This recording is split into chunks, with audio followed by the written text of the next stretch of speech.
Hi everyone, and welcome to Calling All Vegans, where we aim to network, support, and activate the vegan community, discuss speciesism, and hopefully persuade people to make an informed and compassionate decision to become vegan. I'm Sue Spar. This is my friend and co-host, Alec Bosse. Hi everyone. Now, if you haven't already, please comment, like, and subscribe to our new YouTube channel. And I'm saying it, and Alec is going to be mad at me, but Alec is making me say this, so that's... But anyway, it's been said. So today we are speaking with a Mason and running enthusiast who recently completed his goal of running every single street in Barrie, Ontario, Canada, to raise awareness about veganism and the benefits of an animal-free diet and lifestyle. I think I ripped off a lot of what you wrote yourself online, but he has participated in several road and obstacle races and duathlons, and his longest running distance to date is a marathon, so full respect. But on September 19th, 2020, his goal is to surpass that achievement by running 50 kilometers to honor the life and memory of Regan Russell, an activist run over and tragically killed on June 19th, 2020 by a truck transporting pigs to Fearman Slaughterhouse in Burlington, Canada. Such an appropriate name. A mere 2 days after Ag-Gag Bill 156 was passed through the Ontario legislature. The animal activist community has been reeling ever since. Please welcome Orlando Martina to Calling All Vegans. Yay! Thank you. Thank you. Thanks for having me. So, Orlando, if you can just start by giving us the name of this upcoming event and the date when it will be held. It's a Run for Regan, and it's September 19th. It starts at, I guess it would be 12 a.m. and ends at 12 a.m. 11:59 p.m. And that's, I mean, whatever time zone a person is in, I suppose, Yeah, right? Exactly. Now, why was this particular date chosen? The date was because it's 3 months after the incident, and the event was chosen. It went through a couple different things. We had a big group of people over here, the Run for Regan team, as we call it. Mm-hmm. And it's kind of snowballed because of COVID and just became this big event that we're really excited about. That is awesome. So what would you say is essentially the goal of the event? The goal is really just to raise awareness because, I mean, let's be honest, there's no need to be raising any funds. It's not the time for that. It's the time for people to read the story and get the truth about what happened. That's the main goal. The goal of the run is somebody in our group came up with the number 10,000, which is how many pigs are slaughtered each day at Fearman's. So just to bring them together. Absolutely. It's crazy when you think just how many individuals are killed on a daily basis in one slaughterhouse. That's just one slaughterhouse in one city, in one country. And when you multiply that around the world, it's just it's baffling. Yeah, it's ridiculous. So I've signed up myself, and I aim to walk 10K. Maybe I'll do more. I'm still thinking about it. But I understand people are encouraged to participate in any capacity and distance, and includes running, walking, biking, rollerblading, wheelchairing, etc., etc. Yeah, exactly. It's just like, again, just want people to read the page and understand what happened, and then participate and get active. And maybe they're nervous to be an activist or go to Fearman's or go to something else, but this is a way they can maybe feel good and try something. Absolutely. On the subject of going to the slaughterhouse and bearing witness, can you tell us just a little bit about why that is important? Oh, definitely. It's just... See, I've gone once with Mel, with my wife Mel. Yeah. And she's gone many times, and honestly, it's really upsetting for me to even go. I don't think people understand what is going on until they see the truck go in to the slaughterhouse. I think people just see it, oh, look at the cute piggies, look at the cute cows, they're getting a ride. But people need to understand where they're going and what they're going there for, to witness what is actually happening. and see the condition these animals are in when they get there. Yeah, when Like- you actually peer in through the slats or the holes and see that kind of misery, like, and lock eyes with these creatures, these other beings, it's hard, that's for sure. It's very hard, yeah. Now- And I'll admit, I have trouble going. It's very intense. I remember. You know what, there'd be something wrong with you if you didn't, I would say. You know, it's really, it does hit you hard when you're first seeing this in person. And I've spoken with many friends and family about what that situation's like just to see it, and what do they normally respond with, but I don't want to think about that. Yeah. It's like, if you don't even want to think about it, why are we paying people Look, if to you do can't it? even, yeah, if you can't even manage thinking about it, then, you know, how in the world can you be supporting something like this? So, No, exactly. And I know I've heard from a few people stories that people have told from working at these places, and even the PTSD they have from doing what they had to do to make a living, and Yeah. feeling just absolutely horrible about doing it. But some people, unfortunately, really have no choice, and they have to feed their families in some way, and they're used for well, they're being For this, exploited right? as well, right? yeah. It's a horrible thing. Everybody's suffering, the people and the animals. Absolutely. Now, Absolutely. this is a global event, and not in front of a computer screen, but on the streets of wherever the registrants live. How many participants, countries, and cities are involved so far, and how many kilometers have people committed to thus far? So we just posted 3,500 kilometers. Ooh, nice. I believe we're up to, I know for sure, 22 countries. Wow. It may be 23. I think I saw a new one. Wow. I'm not sure though. Which one surprised you the most? Pardon? Which country surprised you the most? I think seeing Peru there was pretty cool. Oh, cool. Yeah. Like That's pretty cool. reaching there, like, you know, Germany, I love it. I wasn't surprised, obviously. Yeah. But seeing Peru, I think for me, Peru and Colombia, that was pretty amazing. The participants, I think it's close to 300. That just keeps going, so it's really hard to keep up. Oh, I know. Want to yeah. make it 301, Alec? Come on, buddy.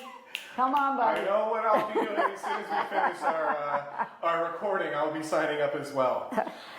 So tell us a little bit about the color scheme for the Run for Regan bib. And very what's the story striking. behind that? Oh, the orange, the famous orange sign that, it's a bright color. Yeah. And it's from most of the photos you see of Regan protest, she has that orange sign. So we didn't want to stray from that. Like, let's keep it orange. Let's keep it about Regan. Absolutely. Black writing, simple. And even the bib, the race bib, we designed it as orange, very simple. Orange and black. Well, the thing is, it's visually striking, and it does have it has the significance attached to it. So that's really good. Now, Bill 156 is really simply an ag-gag law that just leaves the cat watching the canary. Targets, intimidates, silences, and takes away the rights of truth seekers, prevents them from gathering evidence that expose the horrors and injustices taking place behind closed doors, and it hinders and criminalizes the efforts of whistleblowers. Do you feel the passing of this piece of legislation here in Ontario, Canada, just 2 days before Regan's tragic death, had anything to do with what happened to her? Honestly, I really do. I think the arrogance that some people have, and they just kind of feel like they're empowered and they can get away with things. I'm not saying what happened on purpose. I get you. But I think some people are they go into things a little too confident, a little too cocky, and something horrible happened because of this. And the age of the person, I've gotten a lot older now, and I do remember what I was like at that age, and I can't say I was much different. I'm, not in the same situation, but, we really got to think with our brains. And I don't think a lot of people do that sometimes. Being a 40-year-old male now, I think I really grew up in the last just few years. And honestly, I have to attribute a lot of it becoming plant-based and becoming vegan because I honestly feel like I can think clearer. And sometimes your eyes being open to things is emotional, it's tough, but it makes you a more, I don't know, I feel like a more pure person. I feel a lot better. Yeah. And I'm not as angry. I don't have those thoughts flowing through my body, and I wish people would just give way to the anger and just realize that there are people that feel different ways, and like don't be like that person was. That like, guy. Yeah. it's a giant truck. I don't know why would you aim that at a person? Which brings me to my next question, because we know that they've sort of been trying to push this under the rug, the whole situation. Why is it important that we should be asking for a coroner's inquest into Regan's death? Well, people need to know what really happened. I mean, the condition of the condition of Regan after it happened. I mean, just a quick example, I don't know if it has to do with it, but I work in construction. If you're operating a machine, you have to know what is around you. If you don't, you cannot move it. That gentleman was operating a machine. I'm sure the laws are the same. You have to know what's around you before you move it, right? What he did by dragging the body as far as it went, I mean, you have to know what's around you before you move your machine. He broke the law. He broke like even a ministry law that was his job. He was working. So really, I don't even know why the ministry wasn't involved. Or if they were, they didn't really do much. Yeah, well, and I mean, I think it's fair just even for people to just, there's nothing to hide. If there's nothing to hide, then let's get all of the evidence out there, all of the facts, and go from there. I don't see why any... That's right. Now, this is nothing to do with the run or anything like that, but how has a plant-based diet impacted your own athletic performance? We'll just talk about athletic performance, okay? Yeah, we won't get into that. Yeah, we'll talk to Mel about that later, okay, together. But honestly, I've always tried to do races and running, and I've never been very good at running, ever. But something happened after I read, if I may, Rich Roll's book. I read that. Yeah, then I read Meat is for Pussies. And then I started running. And then I started, because I love both books, but John Joseph, the way he words things is my style. I want the truth. I always want the truth. I don't want any sugarcoating. Anything but the truth. Yeah. And when I read that, I was like, I have no excuses. I commute to work. I lay blocks all day. I need to have the energy to do something after. And I just wanted to run, and I just kept running further. And I started with like running 1 kilometer. Yep. And not by no means am I an athlete, but I just feel like I have all this energy from this diet or this way of life. It's not a diet, it's a way of life. Yeah. So if you don't mind, can you just take a moment and tell us a little about what led you towards choosing veganism? Well, the truth is I was working in Thunder Bay. I'm a very frugal person. I got some animal product out of the reduced bin, and I was sick for 8 days. Oh. And it was the worst sickness because nothing would come out. It would just sat in my stomach, this giant lump. And oddly enough, Mel was back home in Barrie, and we had a conversation. I said, I don't want to eat this stuff anymore, because if it does this to me and make, like, you eat a rotten apple, you might spit it out. You might get sick, I doubt it. Yeah. But if I can eat something and I'm sick for 8 days and feel that nasty, and oddly enough, she had the same thing happen to her at the same time.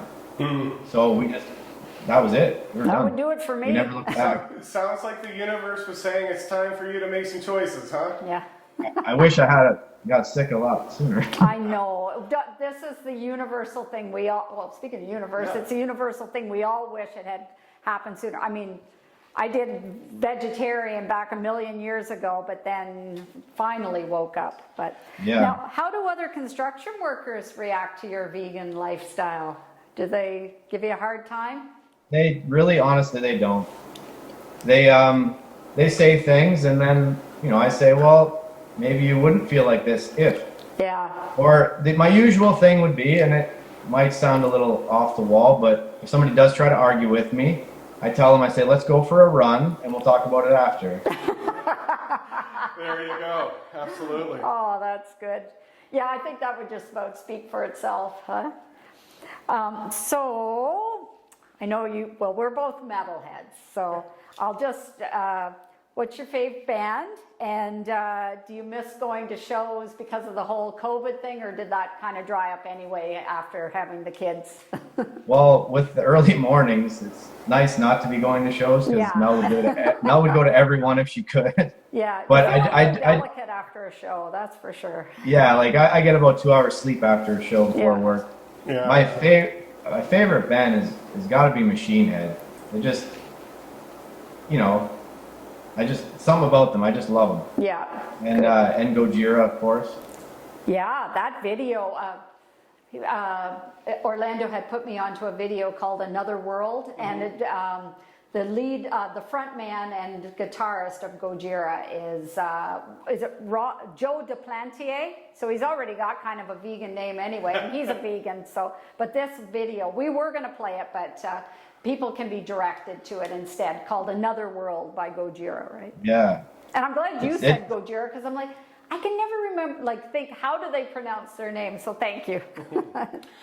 So first, for this run, you're not the only person that's helping organize it. So we want to give a shout out to everyone who's helping out. Can you tell us some of the people? Not to put Oh, you know, I'm on the going to get in spot. big trouble if I forget anything. Okay, Well, Melanie Martina, my life partner. your bride. No, bride. Karen Upshaw. Yes. Amy, and I probably don't even know. I don't think I know her last name. Is it 'cause Clarue? you see people's Miss Amers on Instagram. Okay. Thank who you else to is there? everyone that is helping organize this. All that time is really, really appreciated. Yeah, we don't want to put you on the spot and have to start. No, but you should like the hours they put in. Like my phone is dinging. I have to mute it sometimes because I'm really not up with technology. So I try to help the best I can. There's Christine and Gina, everybody, Carolyn. They're all doing like this remarkable job, and then they stick me as the face, which I don't think is. All these women, huh? Well, you're such a handsome young man. It can't be done without them. That's for sure. So, for individuals that are looking to get involved, what are the contact details for Facebook and Instagram? So for Facebook, you just type in "Run for Regan," like FOR. Yeah. And then you can follow the link tree. And Oh, that's on Instagram, right? thank you. Yeah. No, I'm the worst, so I just happen to remember that. That's okay. But there are so many different ways. But yeah, the best way is probably the Facebook because it's a Facebook event. That's how we based it. So just Run for Regan, and then you can follow everything from there. Okay, and then if anyone is looking for things on Instagram, it's at run4 Regan. And then you say follow the link tree. So Yep. look at me, I'm all like Instagram savvy. No, I'm not. The first time I've actually said link tree. I've never said Yeah. that. Woo! As you saw before we started recording, we definitely have our own challenges with technology. So Sue's stepping up in her game there. Yeah. Wow. Full respect to me now, right? So there are also several petitions that are listed on the event page, and we'll post up the links to those afterwards, and any hashtags around this event as well. So Yeah. anyway. Okay. Yeah, we're really looking forward to it. Nothing else you wanted to add, or? No, I'm not very good at this stuff, so It's all, no worries, it's all good. I wanted to say myself, thank you so much for taking some time out of your day and coming Day to- off, yeah, holiday exactly. Monday, so. Thank you for making some time to be on here. It's really greatly appreciated. And please, everyone, take a look at the links and try to get involved. This is a very, very important cause. That's for sure. yeah. Thank you. Thank you. It was a great time. I'm not so nervous now. I'm good. Well, That's just us, don't worry about it. we really do appreciate you coming on to the show today, and we would love to have you on again in the future so that we can do a follow-up and see how everything went. So, Okay, now I have to say my cheesy thing again. Okay, So, make sure to look into this camera over all here. right. So to all of our viewers, we appreciate your support. Again, now that we have our own YouTube channel, if everyone could please just comment, like, and subscribe. You too, Orlando. I will. I'll get Mel to do it for me. No pressure. I'll get Mel to do it for me. There we go. There you go. Orlando, thank you so much for being on the show. And everyone, thank you so much for tuning in today. It was really great to try to get this important news out there. Thanks, everyone. Okay, thank you. Bye. Bye, everyone.